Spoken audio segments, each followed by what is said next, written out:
Hello, everyone, and welcome to another episode of You Could Hide to Kolob podcast. My name's Daniel. This is my brother Clive. Hello, everybody. Welcome. Today, we also have a friend of the show, Keith Erickson, who joins us from Salt Lake City. Hi, I'm so glad to be upgraded to friend of the show. I'm glad to be back. Yeah, that's your title for this next episode. All your years of study and university education. I'm progressing. I'm getting closer to Kolob with that advancement. Okay. Well, you also have the quote for us, so let's kick off, and then we'll get straight into section 121, 122, and 123. All right. Well, since the podcast is named after a hymn, and one of my callings is as the organist in my ward, I want to share a hymn that helps me with church history. And it turns out it's Wilford Woodruff's favorite hymn. And it's number 285. It's called God Moves in Mysterious Ways. And I thought it's interesting. All the things that Wilford Woodruff went through, from his conversion in the 1830s to his presidency in the 1890s, one of the things he learned about God is that he moves in a mysterious way. He plants his footsteps in the sea. He rides upon the storm. The third verse says, God is his own interpreter, and he will make it plain. And so that's just a helpful reminder for me every time I think about history, is that I can analyze things as a specialist or whatever, but the ultimate interpretation comes from God. And God tells us often things like, my thoughts are higher than your thoughts. Or he might just say, hey, you people, you're not thinking about this well enough. And how do we think better, and how can we understand his mysteries? But he definitely will help us as we seek to understand his ways. That's interesting. It's interesting because, I think, what would the last thing I say to someone, tell me everything you know, on my deathbed. And I don't think it would be, well, Kolob is in that direction, or Moroni came through a portal. But none of that. It would be, God is love, God is mysterious, or, God's time is not your time. And things will happen when it does. I don't know. So it's interesting that's the way sort of he, after, like you said, everything that he's done, that's what he said.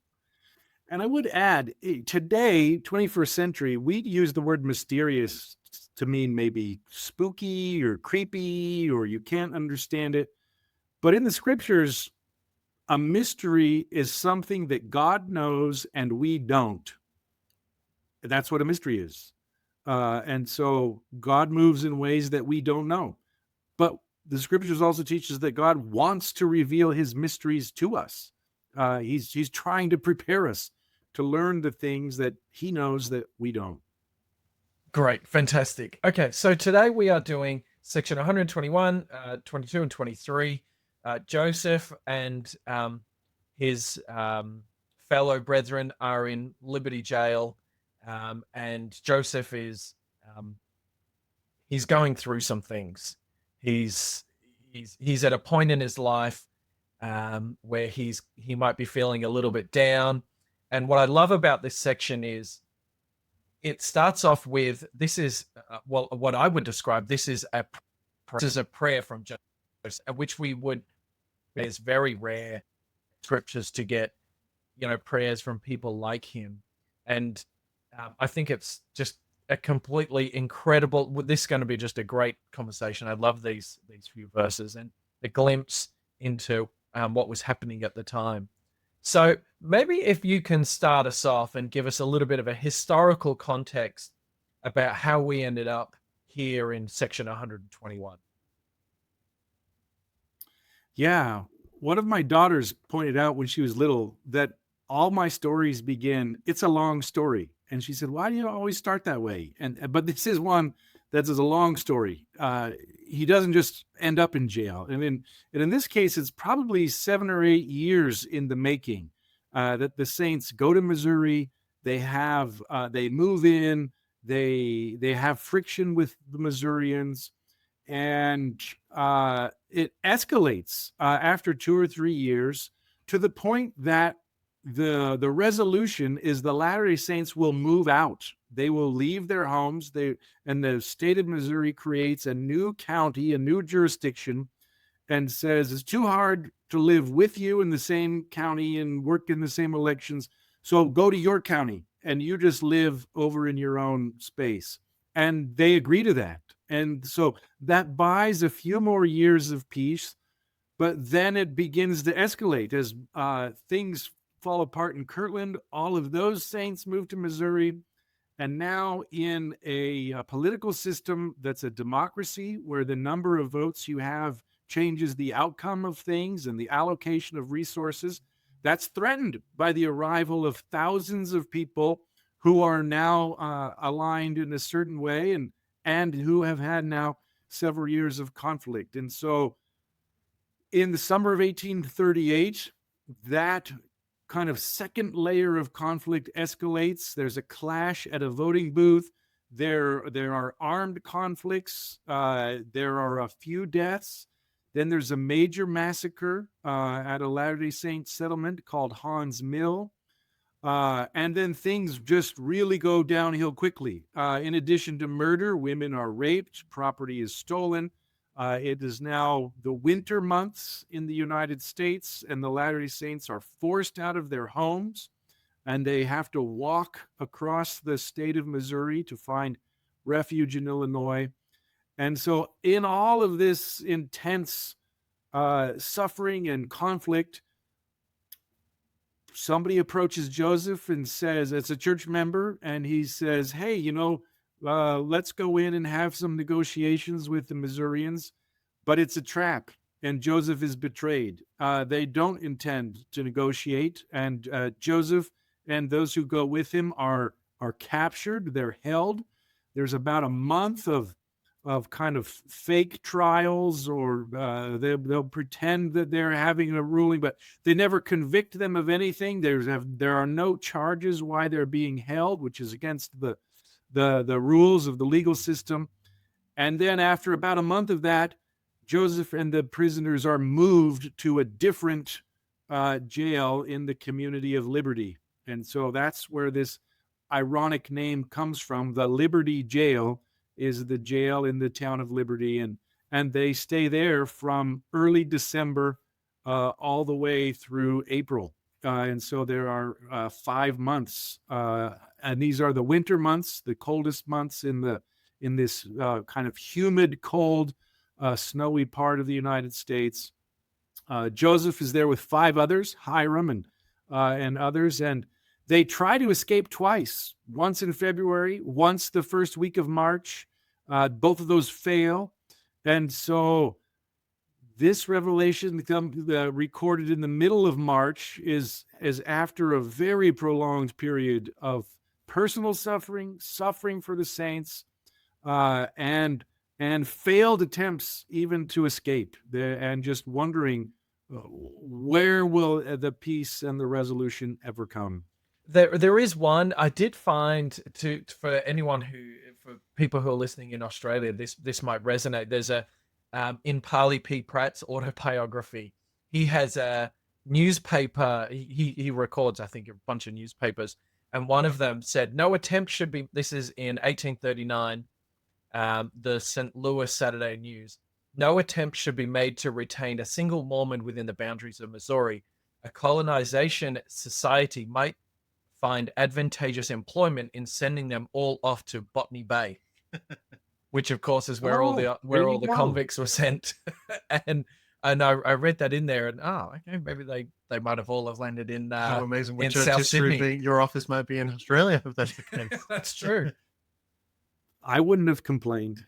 There's a couple of questions that there's one Parley P. Pratt as well talks about, he records that there's this Mormon beef, where he says, where I feel like it might be a bit of a Mormon myth.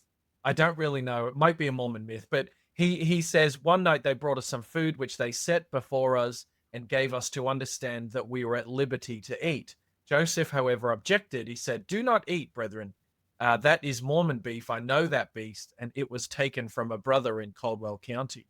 And I feel like it might be a Mormon myth that they were fed humans, which is just which I read this and go, no, that's not the case at all. This is from stolen cattle, and Joseph was objecting to being part of the supply chain of stolen cattle. So I don't know if you've ever come across that, but I've heard that kind of myth a number of times, and thought maybe that might have just been taken off into a random tangent to maybe make it sound a little bit worse or beaten up a bit. Yeah, two thoughts. One, yes, there are rumors about the food quality. There it was definitely poor. Those reports come through. Sometimes the meat was rancid or food was spoiled. And so, yeah, there were rumors about it being sourced, in some kind of strange way, but nothing authenticated. Right. Second thing to note is Parley is in jail with Joseph on a different instance that's different from this one in Liberty. But yeah, all of the times that it's not a luxury resort. They're bound. They're being barely sustained. They're being abused. So yeah. So we've got so of all of the men in there, Lyman White, Hiram's in there, but Sidney Rigdon is let out early just due to poor health or something, right? He was part of it at the start, and then there was a bit of was it a bit of compassion on him, and he was let out pretty early on. Yeah, I don't remember exactly when he was let. They did let him go. It was health related. But yeah, I guess compassion or just not wanting to deal with him. Yeah, so, right. Yeah, true. Probably more that. Probably more just dealing with not just the normal prisoner. In the end, it's the jailer who feels that Joseph and the others are being held unjustly, and the jailer is part of the escape. He agrees to turn a blind eye after 5 months of nothing, no charges, no, just sitting there. He gets offended just at the injustice of the scenario, and so he's part of just saying, yeah, I'm going to go out and look the other way, wink wink, and so they escape with the aid of the jailer. Speaking of the imprisonment when they were first captured, you said it was a setup, really, talking to the Missourians. Was that the Latter-day Saint that spoke to Joseph and said, we need to speak to him? Was he part of it? Was he the betrayer? Yeah, he was. His name is John Hinkle. He's a Latter-day Saint who betrays Joseph. And so did he, do we know much about his history of how it all came about of him converting? I don't know all the details. I should have known more. we there is like William W. Phelps was part of it, and I know afterwards, which maybe we'll get to later, afterwards Joseph said, once the bitter cup is filled to overflowing, and he commits to forgiving William W. Phelps. There's some pretty special stories. Okay, there's only one other thing that I wanted to cover off during the time in Liberty. Hiram's wife makes a trip with her sister to Liberty Jail. Hiram's wife is really, really sick, and she's on the back of a wagon, and she goes in there, and she actually takes Joseph F. Smith, who would be later the president of the church, and Hiram sees his son for the first time in the jail, which is, I can imagine, would be a really special moment. And I think Joseph Smith, the prophet Joseph Smith, actually blesses Joseph F. Smith, gives him a sort of baby blessing, I think, which would be just the most special of occasion. And I do have a quote from that instance which is Hiram's wife's sister. She says, a sleepless night, I nursed the darling babes, and in the morning prepared to start for home with my afflicted sister. And as long as memory lasts, will remain in my recollection the squeaking hinges of that door which closed upon the noblest men on earth. Who can imagine our feeling as we traveled homeward? But would I say bestowed upon me by being up in a jail with such characters? No, not for gold. So a really special glimpse into not just, we have Joseph and co in the jail, but the saints were really feeling for them, and that must have been a really special occasion. Okay. Yeah. let's get into the scriptures. All right, let's get into. So we got section 121.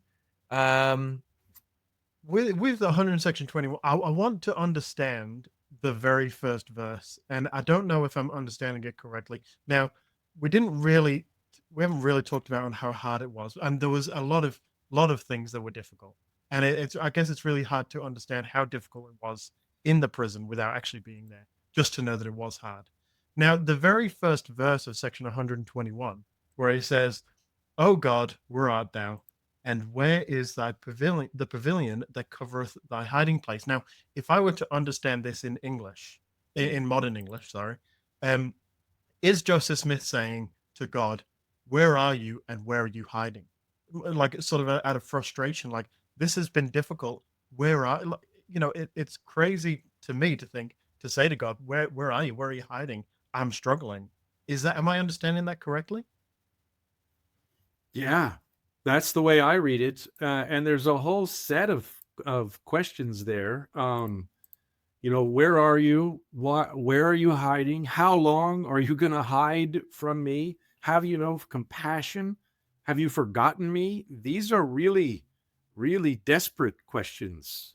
Yeah, and we're 4 months in, 2 failed escape attempts. That Joseph is seeing no way out, and he feels like, shouldn't God be helping us? Shouldn't he be helping the saints? He's hearing the reports that they're being murdered and raped and property stolen, and just how could this be? These are the toughest questions that anyone can ask. Are you even listening, God? You're hiding from me? When have you forgotten me? That's total abandonment. Yeah, I think that's right, and I do agree, and you hear that often in like a testimony meeting where people say, I've kind of strayed, and or I needed God this week, and I a prayer wasn't answered. This is that, but for the man who is leading that the church is thousands, I think it's thousands of people at this stage who are all just completely uprooted. I think they're living on the banks of the river or something at this stage, basically homeless. And they as they always do, they're going to him as the leader. What is God saying that we should do next? And he's saying to God, "Can you help me? I don't know where you are. I don't know what to tell these people. What is going on?" But the way he converses with the Lord, the way he puts it is raw. It's really raw, but it's also eloquent in the kind of language he's using.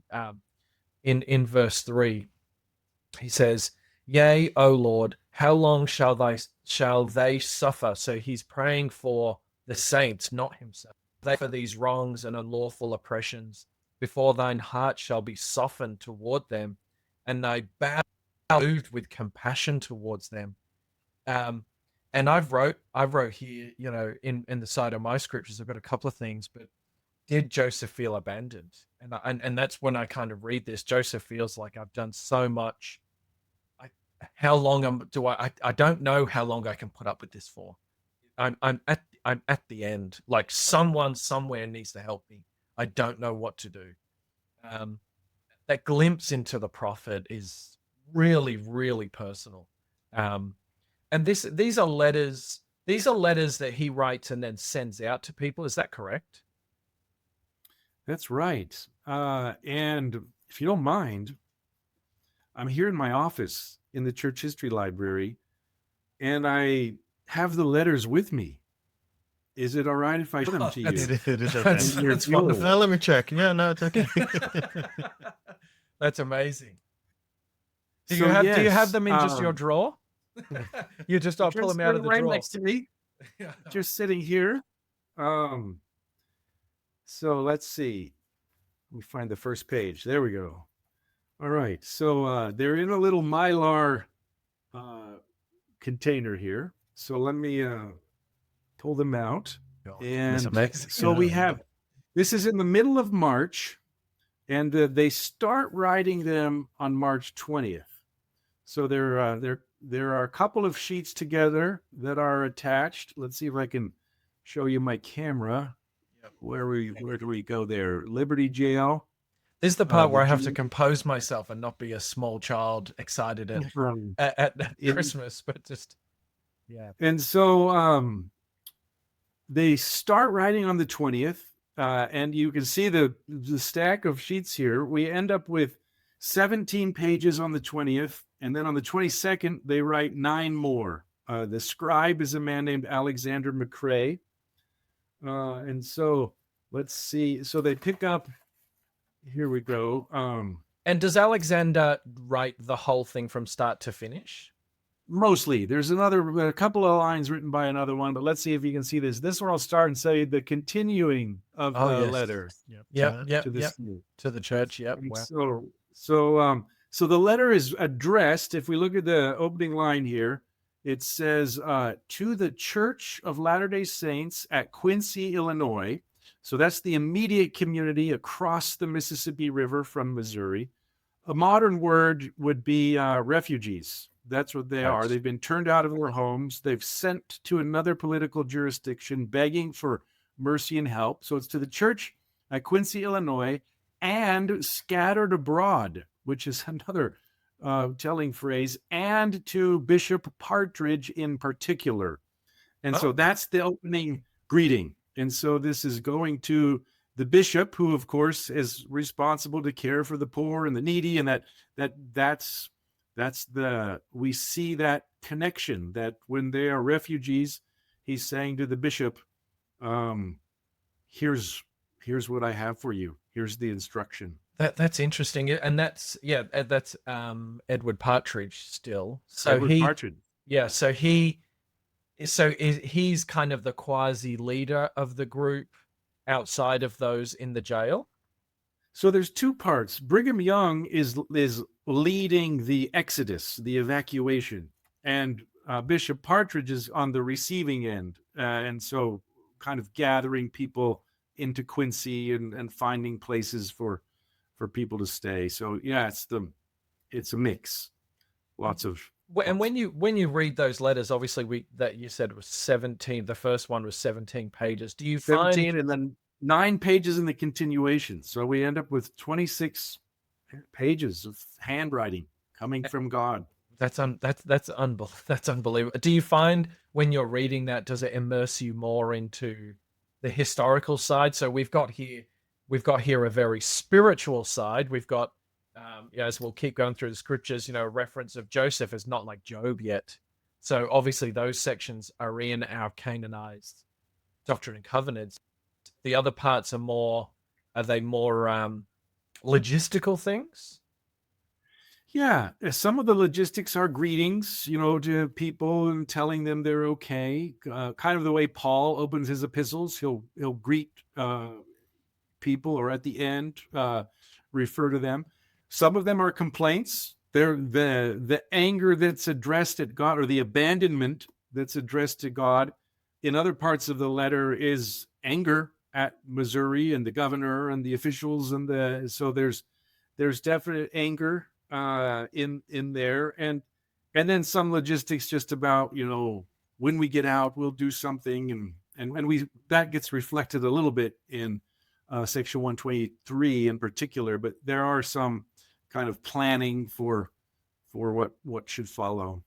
And how does he address, say, does he sort of say, don't worry, I've prayed? Like, is that, because if right in the prayer, I guess that would be a bit confusing maybe. Does he say, don't worry, my fellow church members, I've started to pray, this is what I prayed to God and this is his reply? Or is it just sort of like the way we've got it written down is just bits of it come together to make more sense?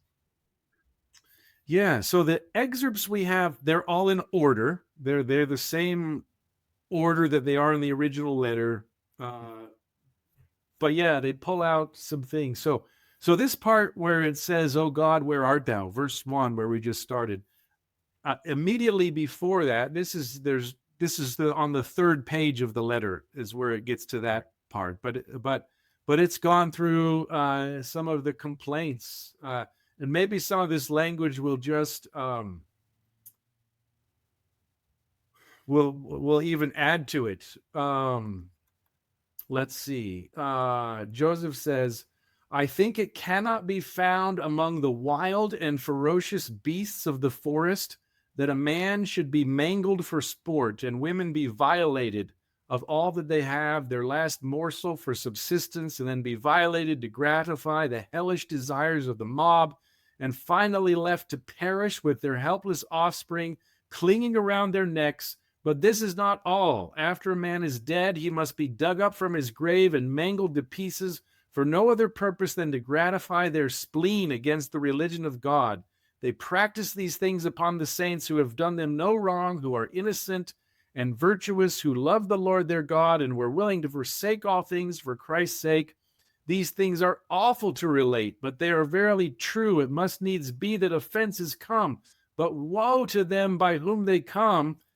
And then it comes the, oh God, where art thou? So Wow. this is the Huge kind buildup. of, this is the climax of just the venting the frustration about all of these atrocities, and just, where are you, God? How can you let all of this happen to your people? Yeah, I've just described all the bad things. And then he's like, how? Yeah. That's and you're right, it is a build-up. This has been going for a long time. Joseph has been persecuted ever since he told the reverends about his first vision. Yeah. And then after those 6 verses expressing those questions, where are you? There's more frustration. And then Joseph kind of, like when you're frustrated, he kind of mellows a little bit. And then he says here, and then the voice of inspiration steals along and whispers. And now we get verse 7. My son, peace be unto thy soul. Thine adversity, thine affliction shall be but a small moment. And so we see that kind of calming of the sea. Jesus calms the Sea of Galilee in the New Testament, and we see the calming of this sea of emotions and frustrations and that whisper of peace. I wonder Peace how be it still. was. How, is Joseph sitting there and is he writing, or he must be dictating. He's dictating, He's dictating. to Alexander McRae, who's the writer. Yep. And then I wonder then if he just sits back for a minute and then he hears the voice of the Lord, and then he says, I want like that. What's moment, happening? yeah, That moment of frustration, and a long time being in there. I think he said they've been in there for 4 months by the time this happened. Yeah. And then he hears, and the men sitting in the jail, they surely their eyes must have lit up when they hear Joseph, and they're in the presence of him while he's receiving that revelation. They must go, we're going to be okay. Yeah. Like the darkness has been removed, and we've heard from the Lord again. Yeah, because it's such a gear change. It's such a shift change of, he does pray for the people, then he prays for himself, and then he says, turn your anger, the things that I'm going through, put that on my enemies, make them be the ones that pay. And then this sudden change in spirit of the Lord coming, and you just wonder the energy, the feeling, the peace that would have come. Obviously they're still in the situation, but for the Lord to recognize what they're going through and to say those things in the absolute perfect way, just what a calm. I think they could have been anywhere when that came through. They might have felt like they were anywhere. Well, there's another document that gives us a little more insight. So we mentioned that Joseph dictates about 2/3 of this on the 20th of March. They finish on the 22nd. But on the day in between, March 21st, Joseph dictates a letter to his wife, Emma. Well, actually, this one he writes. This is in his own handwriting. He doesn't write often, but he's so excited. He writes this letter to Emma, and he knows that this is big. We get the sense that even as a prophet who gets lots of revelation, this is a big one. But he writes and tells Emma, I'm sending something to Bishop Partridge.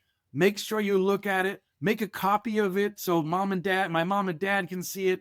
And he's excited that this light has come. And he's telling her, be ready. and don't miss this letter.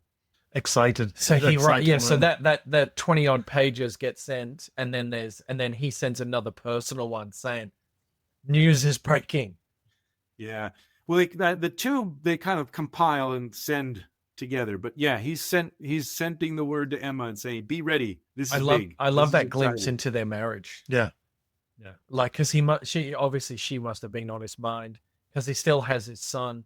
Does he have the one of the Murdoch twins? I think, and Joseph Smith the third yet? I'm not sure. Yeah, he's got 5 children by this time. All right. Okay. Wow. Yeah, when they settle in Nauvoo, they go with 5 children. There is another bit which I find interesting, which we did touch on earlier, where the Lord sort of references Job and says, you're not as Job yet. Right. And to me, when I read that, like, obviously it's a very spiritual experience, but if I had a really bad day and my wife says to me, oh yeah, but I had a worse day, like, I know somebody who's had it worse than you, I don't think that would be comforting for me. And I wonder if, obviously, Joseph was in such a high at that moment to speak to the Lord. I wonder if he went, yeah, okay, I understand, or I'm still struggling. Yeah, I know that he had it worse, but I'm still struggling. Yeah. That reminds me. That reminds me of in this book From the Pulpit. There's a lady who says she gives advice. It actually is Eliza Snow, I think. She gives advice at the end, and she tells people she gives advice to the sisters at a conference, and she says to them, "Don't let your sisters, wallow kind of in their sadness. Remind them of the good times and just move on."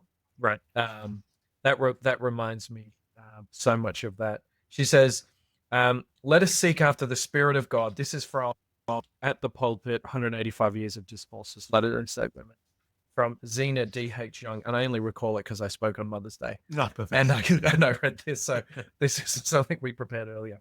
But she said, "Let us seek after the Spirit of God and learn to bear all things in which and with each other. And if a sister should come up to us with her griefs and sorrows, let us not encourage her in them, but show her how the Lord will not put upon us more than we can bear. And when we have endured all things and overcome, we shall then inherit all things."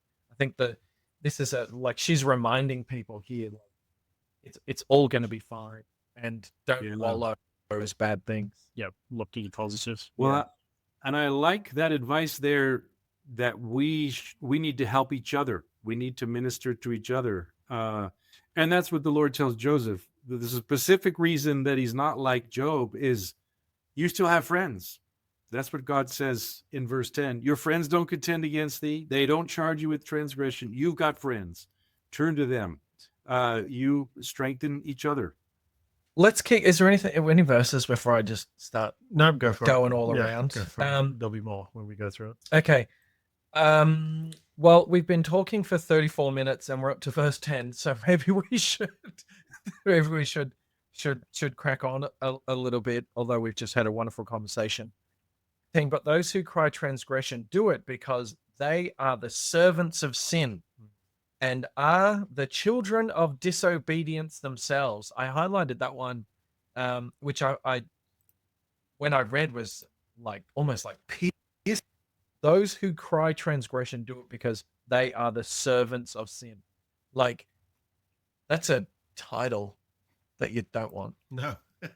Servants of sin. I thought that this language is really, really special. And then I'm not sure if we would want to go into this, but 28 to 32. Yep. And then let's start that again. In 28, a time to come in which nothing shall be withheld, whether there be one God or many gods, they shall be manifest. All thrones and dominions, principalities, powers shall be revealed and set forth upon all who have endured valiantly for the gospel of Jesus Christ. And it just goes on and on about this promise that, we keep going. You're going to keep going because all of this stuff needs to be revealed. People are going to learn about these things. Particularly 31, at the times of the revolutions, all the appointed days, months, and years, and all the days of their days, months, and years, and all their glories, laws, and set times shall be revealed in the days of the dispensation of the fullness of time, according to that which was ordained in the midst of the council of the eternal God. Of all other gods before this world was, they should be reserved unto the finishing and the end thereof, when every man shall enter into his eternal presence and his immortal rest. Like, really deep, deep doctrine. Like, there's so much more to come, Joseph. Yeah, this is literally a small moment in the vast eternities. Yeah, right. This is what will happen, what's coming. This is nothing. Yeah, you've This- always been and you always will be. There always, it's really, it is interesting wording of, this is a time, there is more time. You are enduring this well. There is rough times, but I promise you that if you continue to endure it well, this is the vast extreme of time that is to come. Yeah, as I was reading this section this week, preparing to and thinking for our conversation, that phrase "endured valiantly" really leaped out to me. And the endure word is one that shows up often in our conversation. We talk about enduring to the end. It's an element of the gospel of Jesus Christ. It's part of the covenant path. But it's also really hard. That's what we see Joseph doing here, and we have to endure. For some people, it's a difficult thing from church history, or they'll talk about a faith crisis. Other people, it's health. Other people, it's death of a loved one. Others are offended. Whatever it is, the commonality is, after we make covenants, we have to keep them for the rest of our lives, and that's long and hard. And so enduring is part of being a disciple of Jesus Christ. But then I liked that the modifying word valiantly.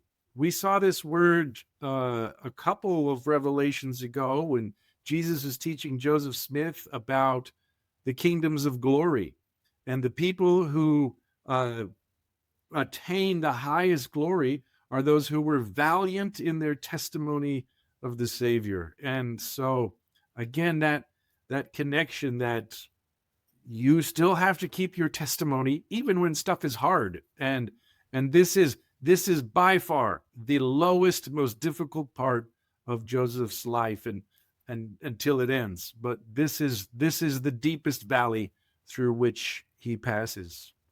On that note, would you, in all of your knowledge, people say, "Oh, Joseph is a changed man," or he's a different man after Liberty Jail. Do you see that? Is that kind of just an annotation, or do you see that? Like, I read somewhere that, and what a terrible reference, read somewhere that someone said, but Joseph was merciful, but now he's more merciful. He was kind, but kinder after Liberty Jail, after going through all of this.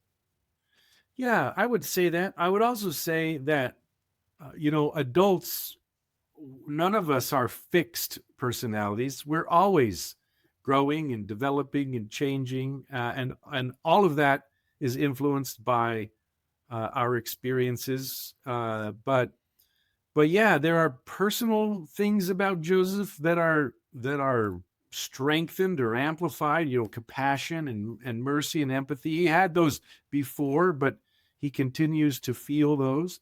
The bonds that he feels with his fellow saints. Today we kind of go to church and we're like, oh yeah, that guy's in my ward. They have gone through the fire together, literally, and the friendship and the defense, and like it says, your friends didn't abandon you, and they've protected each other, they've comforted each other, and that solidarity among the saints is strengthened. And eventually they will change how they interact in public. They will talk more about these persecutions, and as they seek for redress, and the public narrative that they share will put them in conflict with their neighbors or with the world, and seeing themselves as a chosen people, a set apart people, a people who yes, we're Americans, but no, we're not the same. We are different than the other people who live in our neighborhood. And this contributes to that feeling. Do we know what happened to those, I would say, enemies of the church? Because I want to read what the Lord said about it. And I just want to know if we know any more. So I'll do 13 and then jump to 20. So, and because their hearts are corrupted and the things which Which one are you reading? this is 13 of 121. And because their hearts are corrupted and the things which they are willing to bring upon others and love to have others suffer may come upon themselves to the very utmost, that they may be disappointed also, and their hopes may be cut off, right? And then he talks about how many years hence that they and their posterity shall be swept from under heaven. Then in verse 20, their basket shall not be filled, their houses and their barns shall perish, and they themselves shall be despised by those that flattered them. So I think this is the Lord explaining what's going to happen to his enemies, because Joseph does ask, can you put this on them? The Lord said, don't worry. Basically, what's coming will come to them. Do we know if this revelation came about? Obviously, it would have, but do we know much about the history of those that went against the church? The short answer is no, but there's a more fun answer. In the 1960s, somebody wrote a really terrible book, and it's called The Fate of the Persecutors of Joseph Smith. And this book alleges to have tracked down these persecutors, and that they found that terrible things happened to them. Their eyes fell out of their sockets, and worms rotted their stomach, and they died, and all of these gruesome, grisly things. The problem is, all of these people are unnamed, unknown. You can't go chase it down and say, oh, that's Bobby. That's what happened to, because these things are happening. It's mob violence. It's in the dark. Your faces are covered. So we get the scripture saying, yes, things will happen, but no, there's actually no way to pin it down and say this one happened to that guy. His barn did it. We can't do it that way. So we do just get numbers. Like, I think when Joseph was tarred and feathered, he said there was a dozen people that came into his house, when there was 50 more aside. And he goes, I think I heard this person talking, because I heard their voice, but they're just a group of thugs, essentially, I think. So yeah, we'd like to pin it down, but there's no real way, at least by human records. But what it's saying here is, God knows, and justice will be served. We get this really famous verse, 34. Behold, there are many called, but few are chosen. And why are they not chosen? Because their hearts are set so much upon the things of the world, and aspire to the honors of men. They do not learn this lesson. But we get this, behold, there are many called, but few are chosen. And a very special, I think, obviously we take that, we like the scriptures, we put everything into our lives. But I feel like this is talking to Joseph about those people who were his friends, and they were called into senior offices of the church, but they fell away, I guess. I feel like this might be the context to this exact one. I don't know. Did you read it? Well, yeah, I feel like. Did you read it? I'm going to assume you did read it. But what do you? A few times. To me, I think the chosen part isn't God has chosen you. It's you have chosen for yourself to. Many are called. Right. You have chosen for yourself to be that many, one of those, or you have chosen for yourself to go down the wrong path. So yes, God has called pretty much everybody, but it's for you to choose your path, whether you will follow the right way or not. Yeah, no, I think it's really interesting, the called language, because in other settings, we use that approvingly to talk about ourselves. I was called on a mission. I was called to be this calling. And we say that as a good thing, and we're proud of it. And so I think it is interesting to say that there are some people who are called, but their hearts are set on the world, and they aspire to honors. And yeah, they've had the priesthood conferred on them, but they cover their sins, and they gratify their pride, and they exercise control or dominion over people. And it's pretty sweeping. Verse 39 says, it's almost all men that this happens to. we've learned from sad experience that almost everybody who has been called faces these kinds of temptations. And so the push to move beyond that is to learn those principles of righteousness and faithfulness and commitment. And it's clear God doesn't set a limit. There's not like 10 people who are going to make it. The limit is us. Like you're saying, we have to act and learn these principles of righteousness, follow them. So I actually got curious this week, and I was searching around the scriptures to see if anybody gets noted as being both called and chosen. And you have to kind of read it carefully because the words mean different things, and sometimes Jesus will say to his disciples, you've not chosen me, I've chosen you, and which is a little bit different context. But so I was looking for contexts where this distinction is there, called and chosen, and somebody is told by the Lord, that's you were called and chosen. And you might be interested to know, I only found 2 references, and maybe one of your listeners will find more, but one of them is in the future and one of them is in the past. Oh. And so here's the future one. The future one, this comes in the book of Revelation, chapter 17, verse 14, talks about when the Lamb comes and conquers the dragon, and it says, the people who are with him will be called and chosen and faithful. And so we get the whole set of that language. Now, here's the one that's in the past. And you have to read the Joseph Smith translation of the Bible to get this, because it's not in the King James. But in Luke chapter 1, when the angel appears to Mary and tells her about her mission as mother of the Son of God, he says that she is highly favored and chosen and blessed. And so Mary is, so far that I can find, our only mortal who has received that designation from the angel. The rest of us, we got stuff to work on. The rest of us is us. Hopefully we're not the ones where our barns destroyed. Please stay standing. Okay. Another couple of things that I really like before we move to section 122. This is verse 45.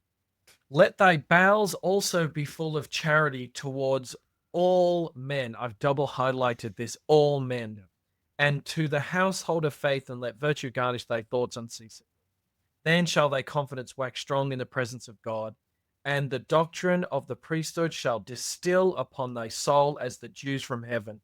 The priesthood comes forward like the dews from heaven. There's confidence, there's virtue. How? It all comes from charity towards all men. That's the start. And this idea of Joseph, well, as you've pointed out, actually, that comes to mind where you were reading that original document earlier. Those things that all of those people have done, the murderings and whatnot. And now he's saying all of this power. It's charity for those people. Charity. Yeah, it's charity for everyone. It's charity. And the idea that the doctrine of the priesthood shall distill upon thy soul as the dews from heaven.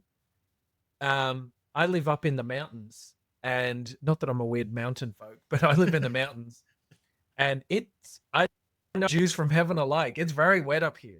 One of the things I like about that imagery of dew from heaven is a lot of times in our daily discipleship, we'll read our scriptures every day. We'll have family meeting every week. And sometimes we just don't see the progress because you're just like doing it and my kids don't pay attention.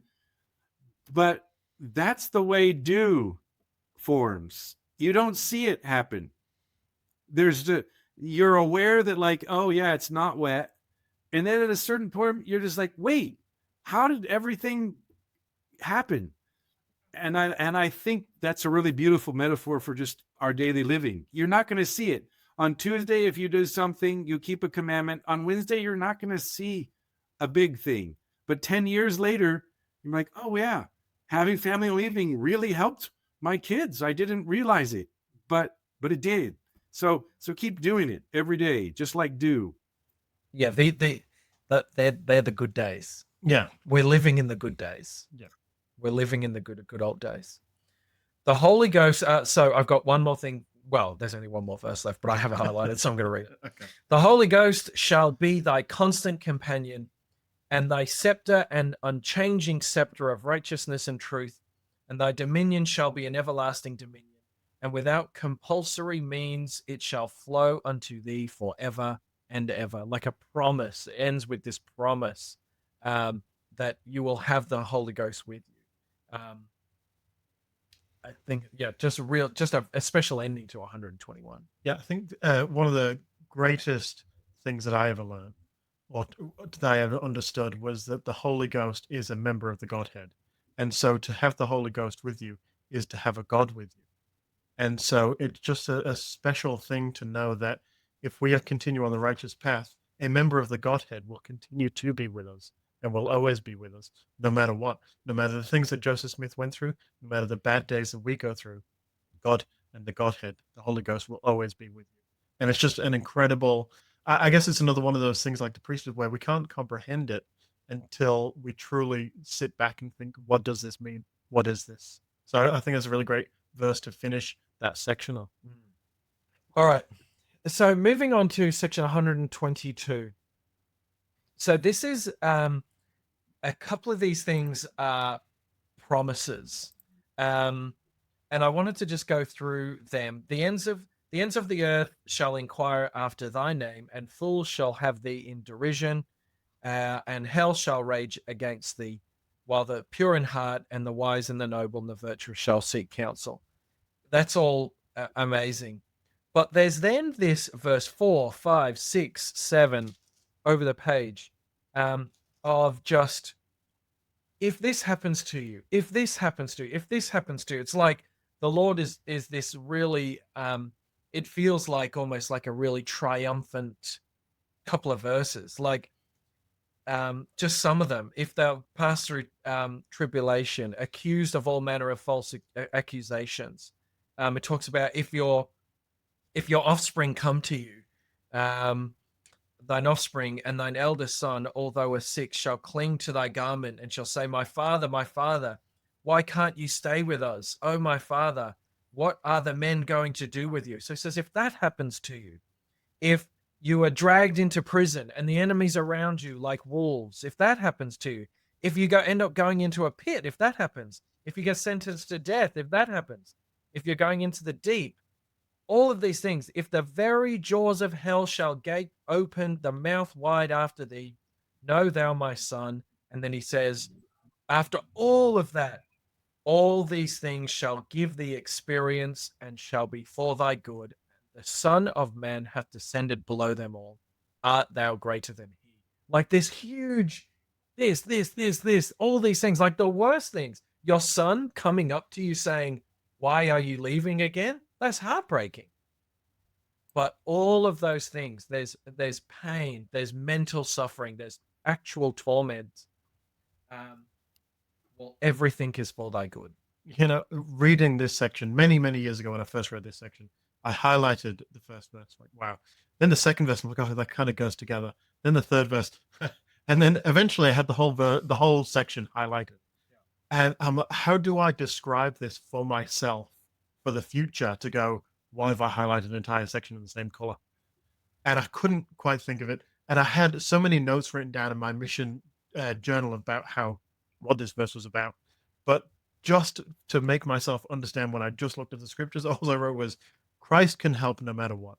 Because everything, like you said, this, there's this, and there's this. And Christ has been through all of it. He's experienced all of it. And he's sunk down to such a low level that we will never understand. He's experienced your pain and somebody else's pain and another person's pain and everything that I've gone through, I feel is just the worst. But another person has gone through something worse, and another person, and imagine Christ has gone through all of this. So no matter what you're going through, Christ can help you. And that's what the whole section is about. I'll just add one little fact. Joseph Smith's son recorded this in his memoir. that when his father was brought to the house by an armed guard, I ran out of the gate to greet him, but was roughly pushed away from his side by a sword in the hand of the guard and not allowed to go near him. So this isn't just a hypothetical list of terrible things. This is also personal. Joseph had that child thrust away from him. These are real things that Joseph felt, and others. God knows our real suffering. He's not just a hypothetical God who might make you feel good. The real things we actually suffer, God can succor.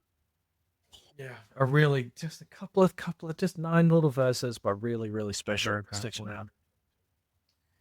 Section 123 takes a different turn. Section 123 has legalities in it, but I wanted to question that a little bit. You're highly educated. I'm imagining these things that are in 123. This is almost like get all of this ready and have it in a evidence locker. Have an evidence locker of all of the things and be hyper specific. That's really what this is. And there was yes, that's kind of how I'm reading it, that there is a specific briefcase full or something of these things that they gathered. Yeah, there are 2 applications of this passage. One is in the immediate aftermath. They do gather up a list of all of the injustices that they have suffered. They compile it into a big document that they take to the United States Congress and present to them in order to seek redress. And the Congress reviews it and says, that's nice, we can't help you. And then Joseph Smith goes to the President of the United States, Martin Van Buren, and recites all of this, the libelous and nefarious, all of these wonderful adjectives. And the President of the United States says, your cause is just, but I can do nothing for you. If I do, I'll lose the vote in Missouri. And so that's the immediate first application. They gather this up, they take it to the civil authorities, and they don't find solace there. A second application is this commandment was never rescinded. And so today in the Church History Library, we hold the world's largest collection of anti-Mormon material. We continue to collect this kind of information. Is our podcast in there? They talk about publications, magazines, encyclopedias. Today it includes, video or PDF content, that has continued over the years as we know what people say about us so that we can defend the truth, so that we can present our case. These kinds of lies and errors are used, and this talks about in here, to blind people's minds.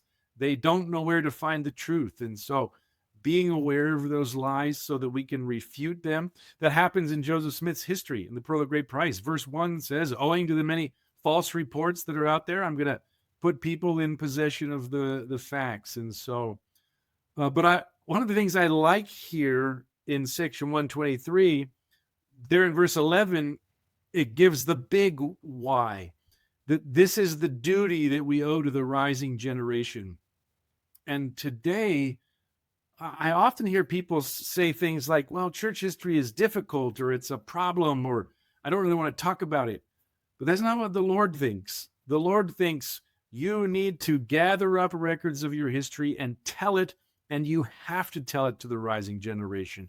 They have to know the marvelous things that I have done through the whole history of the world. And that is what God wants us to know, that he's watching over us, that he protects us, and that, yes, difficult things happen, but that's one of the things he's counting on us to pass along as we remember the past and share the history. Church history isn't just all the names and facts and dates and stuff. It is the last 200 years of Jesus's ministry. He's alive, not just on Easter. He's alive when Joseph is in the jail. He's watching over and caring for the saints and making a way to swallow up their sufferings, to lead them to safety, and ultimately to bring them back to the presence of God. That is fantastic. Well, I think we might Indeed. wrap up here. We've had a great time discussing section 121, 122, and 123. I'm so grateful for the gospel and for that we can learn so much about the history of the church. It's just such a wonderful time. Like that, all of this stuff is available. The app, Saints, my office is full of church history books, and how awesome. So thank you so much for joining us, Keith. We really appreciate it, and your knowledge and your spirit is just so fantastic to be able to talk to you today. Well, in the spirit of what we read and the new title you gave me, I'll just say it's great to be with friends. Great to be with you. Thank you for the invitation. Thank you very much. We will catch you next week for another episode. If you could heart to Kolob, catch us on YouTube, catch us on Facebook, and catch us on Instagram. We'll see you next week for another episode. Thank you.